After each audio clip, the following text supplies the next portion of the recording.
Excuse me? The objective is a person. Wait, I understand what you meant. I simply, what? It's hard to believe that anyone could be that incredibly foolish. I was under the impression that the Black Hand assassins were capable of eliminating any target. Keep that name out of your mouth around here, young one. We were compelled to forsake that name following the unfortunate agreement with the Delphin Empire years back. I have no interest in any empire. I want you to end a life. The assassin's jaws snapped with irritation, a sound of barely contained frustration. We do not engage in agreements to end human lives. Then I'll simply hire someone else. Feel free to give it a go. No other factions in the galaxy will accept that task. And even if you encountered someone with a reckless attitude, they won't accomplish the task. Not without them either perishing or betraying you. It's hard to truly accept that humans are invincible. I never claimed they were invincible. Absolutely not. I can assure you that they are indeed mortal, but we do not accept contracts to eliminate them. Why on earth not? Because the only way to eliminate a person and have enough time to relish the rewards for the task is to deploy a neutron bomb from orbit, just to ensure safety. Then you seize the swiftest vessel available and make your escape before the others discover your actions. Following that, I recommend discovering a method to reach another galaxy and remaining there for the duration of your unfortunate existence. You're pulling my leg. Inquire, if you will, whether the world of your origin mandates education for its inhabitants. What relevance does that hold in this context? Please allow me this moment. Indeed, a decade spent essentially instructing our youth to conform like a mindless automaton. That seems to align with the typical outcomes of a publicly managed education system. Did you pick up any history lessons there? Several. It seems they are not instructed in the Chronicles of the Galaxy. Take a seat, grab a drink, and I'll explain why no skilled professional would ever accept a job to eliminate a person. The beverages were requested, and the seasoned killer inhaled deeply from his before he shifted his attention to his fresh drinking partner. Do you recall when I brought up the Delphin Empire? Indeed, what about it? Are you aware of what transpired with them? Their realm crumbled when they invested excessive resources in the futile endeavor of subduing a world of demise. That harsh realm is the birthplace of humanity. And it wasn't the planet that shattered the Delphin. It was the actions of humans that caused the damage. In what way? The assassin savored another deep pull from his beer. This half of the galaxy was once under the dominion of the Delphin Empire. Countless forms of life and cultures, once vibrant, are reduced to mere remnants. Obey or perish, that was the Delphin doctrine. The assembly that governed the lands not claimed by Delphin at that time had limited power to halt the relentless war apparatus propelling Delphin's growth. They would present themselves, engage in discussions, and even plead. Yet, no effort they made could hinder the relentless advance of the Delphin. One system after another, the galaxy succumbed to the authority of the Emperor. Then they encountered a system referred to as Sol by its residents. The designation was not in use by any other system, allowing the Delphin to permit its retention. The inhabitants dwelled on the third celestial body in the system, unfortunate souls. They had only begun to truly delve into their home system when the Delphin arrived at their doorstep. The individuals were categorized into different socioeconomic classes that they referred to as nations. This facilitated the Delphin, as the divided human nations were sluggish in their reactions. And the legions advanced across the terrain, their next target blissfully unaware of the impending doom, shielded by the interference of communication jammers. In spite of numerous challenges, the humans fought back with great determination. One cosmic cycle of 30 days. That is the duration required for the Delphin to assert its supremacy over the planet.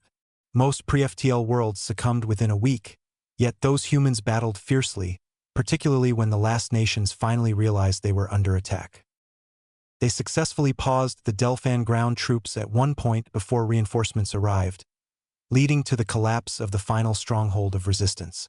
From that point, it was the typical monotonous administrative grind, dividing the new workers into teams and allocating tasks that would ultimately serve their new masters.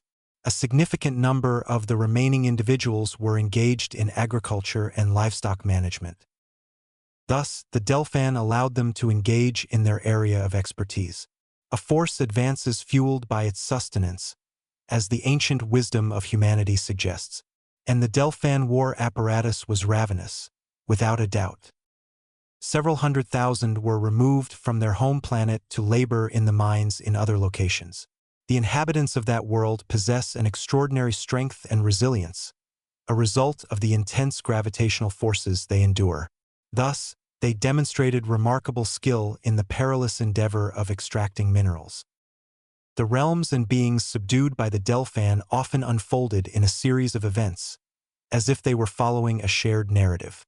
Initially, there was a period of 1 or 2 years during which the rulers and overseers had to be quite strict until the subordinates adapted to the new system.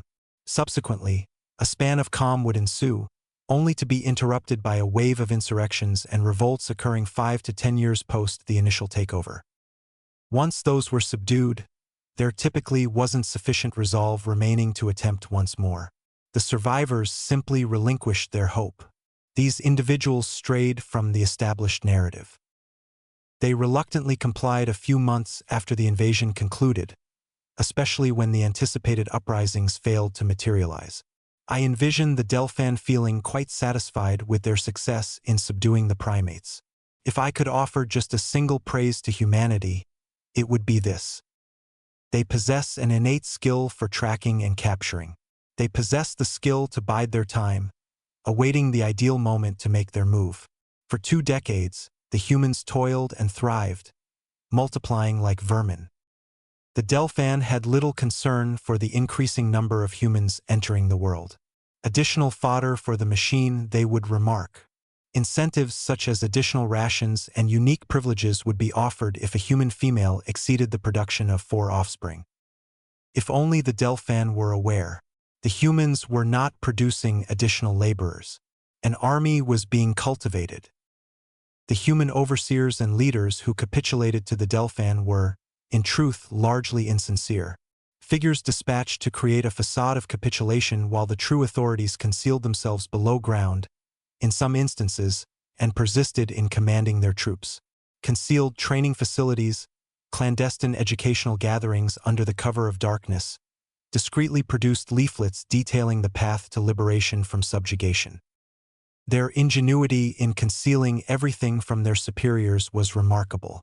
At that moment, with the Delphan war front many systems distant in their quest for galactic domination, the hour had come.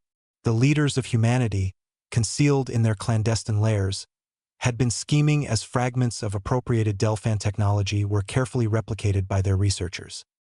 They had been meticulously collecting materials for their uprising ever since they capitulated. As the Delphan reveled in their triumph, the humans were quietly getting ready. At long last, prepared, they took their step forward. Initially, it was modest. Every uprising begins this way. An insubordinate miner unwilling to labor in this location. A rancher informing his superior that his whole herd has been decimated by a mysterious illness that seems to have no basis in reality. An explosion at the factory over here. Subsequent disruptions to production emerged shortly thereafter. The nation of France, steeped in a rich history of defiance against oppression, would take to the streets in uproar, shouting for the revolution to thrive. Do not inquire about the meaning of that, please. I never took the time to learn human languages. A crate of plasma rifles has gone missing. Then a grav tank failed to start. Upon lifting the hood, they discovered it was entirely stripped of all power and anti-grav elements. The Delphan leaders regarded these issues as trivial, yet they still required attention. Thus, the Black Hand assassins and various other factions akin to ours were summoned to handle the troublemakers. The expenses incurred by our services for the Empire are quite substantial, I assure you. The world inhabited by those beings, known as dirt, is at least 3 times heavier than the average gravity found across the galaxy. Each operative we dispatched needed to be equipped with a grav assist suit and dedicated a week post-landing to acclimate to it. Initially, our agents believed that the human rebels were apparitions. They observed the remnants of interference, yet never found any proof to identify the culprit behind it. They would be monitoring the streets when, all at once, the streets would become deserted. Before the agent could ponder the whereabouts of the humans, an explosion would shake the street, occasionally dragging the agent along with it. One of our agents, consumed by rage over the loss of a friend, traveled to an unrelated town and began taking drastic actions against individuals who failed to provide answers regarding the responsible parties. It was to be expected that a crowd would turn against him following the third execution, leading to his brutal demise. I can't really fault the Delphan for skipping out on the death fee for that situation. Our agreement was to prevent disturbances, not incite them. The agreement was swiftly deteriorating. Absolutely, we were eliminating humans with the meticulous accuracy that had become our trademark. But what use is wealth if you can't even escape this planet to utilize it? Before long, we found ourselves unable to traverse the surface of their planet without the substantial presence of Delphan troops accompanying us. The individuals would launch their attacks unexpectedly and then vanish into the shadows. On the vast expanse of the African continent, an agent was drawn into the savannah while pursuing a human rebel, only to be ambushed by a group of fierce feline hunters. Those beings had even managed to coerce the lesser creatures of their realm into combat. The tally of operatives we lost to the humans' canine allies is not straightforward to ascertain, and the fewer words I use regarding the perilous place that people refer to as Australia, the more content I will feel. Initially, one administrative hub became quiet, followed by another. When the Delphan nobles finally became aware of this emerging issue, the whole planet had already descended into silence. And not merely dirt, but every location where a person had been brought to labor was displaying comparable signs of defiance. It is reasonable to speculate that they had been nurturing insubordinate ideas alongside the other subjugated races of the Delphan. Only the divine can fathom how they succeeded in conveying messages to one another through the vast emptiness of the cosmos. Before you utter a word, indeed, the Delphan maintained patrol vessels roaming the area to curb precisely this sort of occurrence. Yet those had also become quiet. The individuals had managed to infiltrate with their agents and either obliterated or seized the ships. These were also dispatched to their researchers for analysis. And now, free from Delphan oversight, the humans revealed the hidden factories and powers they had been nurturing for years. Massive factories producing parts for space docks, and ultimately starships that the recently discovered launch facilities propelled into orbit at a staggering rate of several thousand tons each day. When the light response vessels finally reached human space, they proved inadequate against the modest fleet that humans had constructed using appropriated Delphan technology. It is not an exaggeration to assert that the Delphan fell prey to their own arrogance. Whenever they lost a response vessel or patrol fleet, they would simply dispatch another one. They were so engrossed in the pursuit of territorial expansion that they failed to see the decay gnawing at the foundations of their empire from the inside.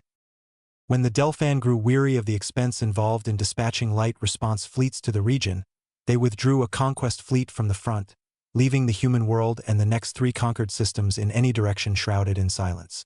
Upon the arrival of the conquest fleet, 10 systems away from Sol, they encountered a formidable assembly not only of humans but also of all the subjugated species within the vicinity. Following that triumph for the humans, the Delphan Emperor likely felt a surge of anxiety. All of his fleets were positioned midway across the galaxy, while the humans occupied the space between him and his forces.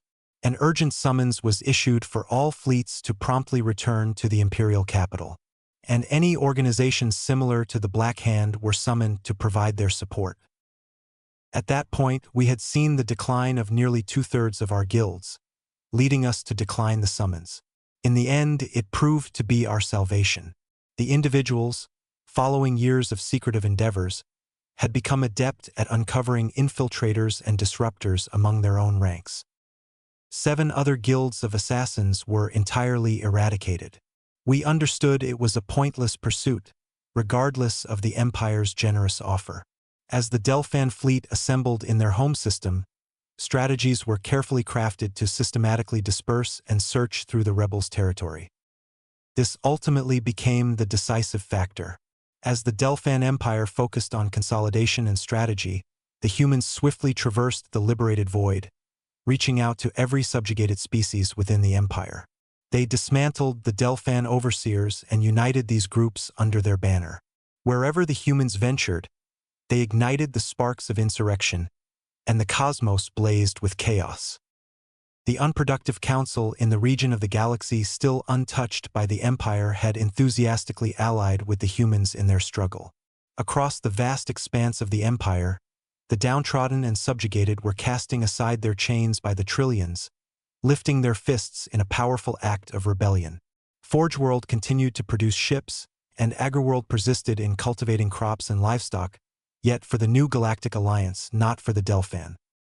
Isolated from the vital supply routes sustaining the Delphan Empire, discord began to seep into the ranks of the Imperial forces. Armadas of ambition set forth from the heart of the Empire, yet they scarcely ventured beyond a handful of systems before the human alliance descended upon them with ferocity. Similar to their native realm, the humans would flash like a bolt and vanish into the darkness. Despite their efforts, the Delphan fleets could never manage to corner the humans in an equitable battle. This continued for months as the Delphan legions were gradually drained of their strength. Surprise attacks, deceptive signals of trouble, electromagnetic pulse mines concealed within debris clouds. No action was too low for the humans as long as it meant vanquishing the foe. Upon the arrival of the Allied fleets at Delphan Prime, they encountered a famished and splintered armada, disintegrating from within. Upon the human admiral's call to the fragmented fleet, the Delphan captains, confronted with the immense magnitude of the armada arrayed before them, capitulated immediately. With the conflict now concluded, after 3 years of struggle, the humans deployed their most ruthless tool, attorneys. They pulled the Delphan emperor from his seat of power. All the Delphan nobles, administrators, and lash holders who had ever wronged a sentient being were gathered together. And then the individuals dragged them through what is now our contemporary judicial framework. It was undoubtedly more refined than the Delphan court, where the accused faced the emperor or a delegate, charges were presented, and the accused met their fate without any chance to defend themselves. When the trials concluded, the emperor had passed away from old age, and his successor was tasked with correcting the injustices inflicted upon the galaxy. The empire lay in ruins, leaving behind only a handful of systems scattered across the distant southern arm of the galaxy. Many were apprehensive that the humans might reverse course and claim the galaxy for their own. Yet, within a year of the Delphan surrender, the humans had disassembled more than half of their fleet and dispersed the remainder throughout the galaxy for the purposes of hunting pirates and maintaining general peace. Our guild was quite fortunate that the humans recognized our breach of contract. They allowed us to exist under the assurance that the Black Hand would be irrevocably dismantled. Those beings reduced us to just a fraction of our original strength before the uprising had even departed from their world, a mere fraction. We once stood as the premier guild of assassins in the galaxy, but now we find ourselves as a disjointed assembly of independent operatives. Thus, dear apprentice, we do not take the lives of humans. If you take a life, the loved ones left behind will seek retribution. If you take away their loved ones, the kind will seek you out. And you should hope they finish you off, because if their legal team gets a hold of you, you'll be fortunate if your own side doesn't have to take you out as a form of atonement. I was completely unaware. That is strikingly clear. I typically refrain from delving into a customer's affairs, but I'm curious. What did this individual do to upset you? They disrespected my sibling. The skilled artisan chuckled. Oh, is that it? Then retaliate with a clever remark, you fool. If it truly upset you, then confront them directly. But you mentioned we don't harm humans, yet those wild apes enjoy battling with both their words and their fists. That approach will increase your odds of making it through. It's likely that you wouldn't cause them any physical harm, but if you were to take a moment to articulate your feelings of offense, they might even express regret. Would they really go that far? They are fierce warriors on the battlefield and relentless avengers when they feel slighted.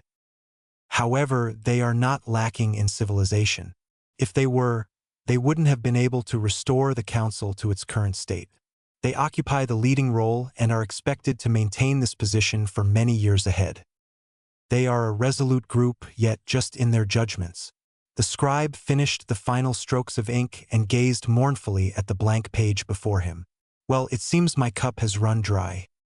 If you don't intend to refill it, I believe our work is complete. Excuse me? The objective is a shade.